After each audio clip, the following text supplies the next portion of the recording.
Welcome back. अब आपको बताएं कि एमकेएम पाकिस्तान ने कौमी असम्बली में डॉक्टर फारूक सत्तार को डिप्टी पार्लिमानी लीडर नामजद कर दिया।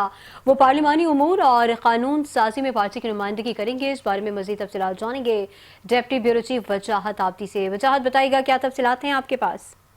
देखिए, मैं आपको बता दूं, मुत्तहिदा कौमी मूवमेंट पाकिस्तान के सरबराह डॉक्टर खालिद मकबूल सिद्दीकी की जानिब से 2 साल बाद एमकेएम पाकिस्तान के सीनियर रहनुमा डॉक्टर फारूक सत्तार को कौमी असम्बली के अंदर डिप्टी पार्लिमानी लीडर मुकर्रर कर दिया गया। बताया जाता है कि मुत्तहिदा कौमी मूवमेंट पाकिस्तान की जानिब से कानून साजी और सियासी अमूर चलाने के लिए फारूक सत्तार को डिप्टी पार्लिमानी लीडर मुकर्रर किया गया है। बताया जा रहा है कि कराची में भी एमकेएम पाकिस्तान ने पीपल्स पार्टी को टफ टाइम देने के लिए और अपने सियासी चीजों को एक्टिव करने के लिए डॉक्टर फारूक सत्तार को डिप्टी पार्लिमानी लीडर मुकर्रर किया गया। जी ठीक है, बहुत शुक्रिया वजाहत में तफसीलात से आगाह किया आपने।